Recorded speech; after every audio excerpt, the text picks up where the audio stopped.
Here we are at Lesson 4, Part E, ties. This is our final lesson on ties.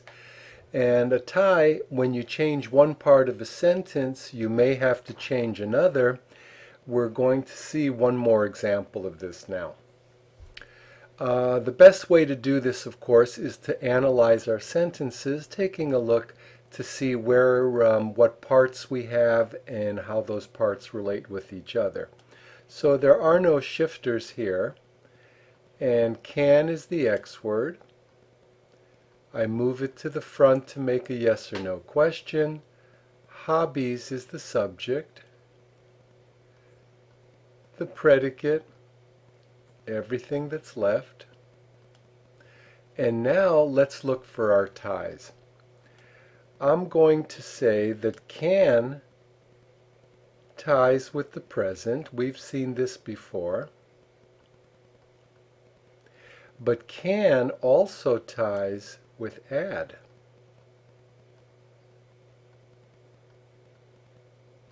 This sentence has two ties.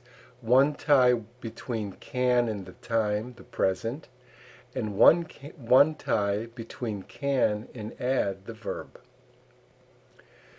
They may make our lives more interesting. There are no shifters.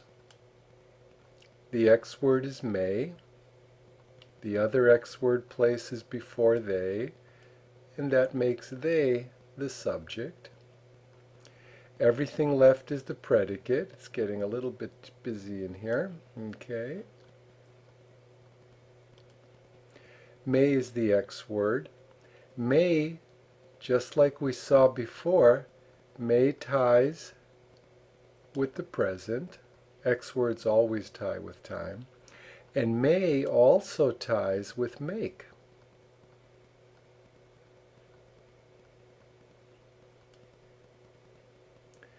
We should find our own hobbies. The X word is should. There are no shifters. Here we is the subject. The predicate should find our own hobbies. I won't draw the predicate here because it's getting a little bit crowded, but we will show the ties. Should ties with the present. I should, you should, today. And should also ties with the verb find. So these first three sentences each have two ties. The verb, or the X word, ties with the time, and the X word ties with the verb. Now, why do I say that the X word and verb tie? Because it's really important for us to see this. When you change one part of the sentence, for example, if I change the X word should, I might have to change the verb form for find. I'll show this to you right now. Millions of people are exercising in gyms. I don't think there's any shifters. Are is the X word. I move it here to the front. I have my two X word places. The subject is millions of people between the two X word places. The predicate is are exercising in gyms, everything that's left. And there's some ties. Now we've said before that an X word are ties with the subject. If I change one person, then I have to change to is. The X word are ties with the present. We've said before that if I change to yesterday, I'd have to say millions of people were exercising. Okay, so now we have two ties. Are also ties with exercising. If I change are to should, I'd change exercising to exercise. So this sentence has three ties. The X word ties with the subject, the X word are ties with the present, and the X word are ties with the verb exercising. Yesterday, some people were jogging at this time. I have two shifters. At this time and yesterday. If I want, I could say some people were jogging at this time yesterday. I could say at this time yesterday some people were jogging. I could say at this time some people were jogging yesterday. And we can see the shifters can be both at the beginning, both at the end, one at the front, one at the end. I could change at this time, put it in the front. Yesterday could go in the back, and the sentence would remain the same. That's exactly why yesterday and at this time are shifters. So now let's take a look. I have were as the X word. It goes before some to make a question. Some people is the subject. The predicate is were jogging. I should have given myself more room here, but okay. Were ties with some people, the subject. We've seen that before. Were ties with yesterday, the past. There's my second tie. And were also ties with jogging. This is getting a little messy because we got so much here, but you can see there's three ties. X word with subject, X word with time, and X word with verb. The U.S. Department of Health is encouraging exercise. There are no shifters. The X word is. I'd put it in the front to make a question, which makes the U.S. Department of Health our subject. It's between the two X word places. Now everything left is the predicate.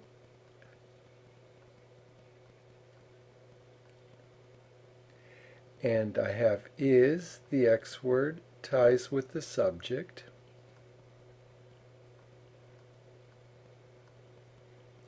The X word is ties to the present. We've seen that before. And now we're seeing that the X word is ties with the verb encouraging. You can imagine I change is to can, and I change encouraging to encourage. That's exactly why we say this is a tie, is and encouraging, because if I change one, I have to change the other. Miriam has begun an exercise routine. The X word is has. Of course, there's two X word places in every sentence. And between those places is the subject. Everything to the end of the sentence is the predicate. We've been saying that. And now let's look for ties. Has ties with Miriam. Has ties with the present. All X words tie with time. And has also ties with the verb begun. If I change has to will, I change begun to begin. There's a tie. Miriam's friends have joined her. X word is have.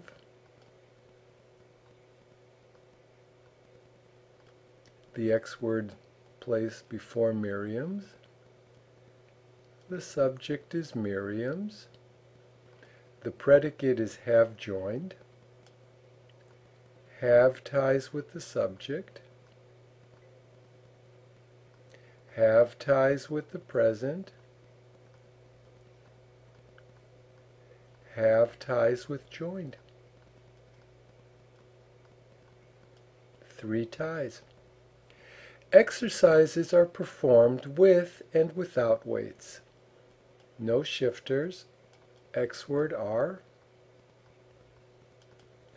Subject exercises. The predicate are performed with and without weights. The X word ties with the subject. X word ties with the present. And one more tie. The X word ties with the verb performed.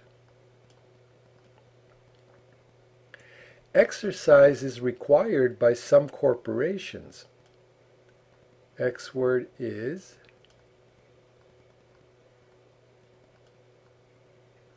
Exercise is the subject. X word ties with the subject. X word ties with the present. And the X word ties with the verb required. We can see that this is our last tie. X words tie with verb forms. For example, in our first set of sentences, hobbies can add, hobbies may make, we should find. All of these sentences are examples of X words, these 12 X words, tying with the base form of the verb. Next, our next three examples had the ing form of the verb, exercising, jogging, encouraging. This form of the verb ties with 5 X words, am, are, is, was, and were. The DTN form of the verb ties with 8 X words. For example, Miriam has begun, has with begun. Miriam's friends have joined, have with joined. Exercises are performed, are with performed, is with required. These are examples of the DTN form of the verb tying with 8 X words. Have, has, had, am, are, is, was, and were. Now, we're not saying why we use these different forms. We're not talking about when we use these different forms. All we're saying is these are the ties of English. This is how English looks. Later in our class, we'll talk about why and when we use these forms. But right now, we're just trying to describe how the language looks. Regular verbs, now why do we have, I wanted to add, we have two kinds of verbs in English. We have regular verbs, and in the DTN form, regular verbs finish with ed, walked, learned. We also have a small group of irregular verbs in English, and we call this the DTN form because irregular verbs in this form usually finish with D, T, or N. For example, I have read a book, I have cut my finger, I have torn my shirt. These verbs we can see finish with D or T or N in this form. Please, complete Lesson 4, Part E, Exercise 1. We'll check it over, and when we're done, we'll do our final Lesson 5, which isn't our final lesson for the class, but our final lesson because it'll summarize what we've talked about and what we've seen in these first 4 lessons.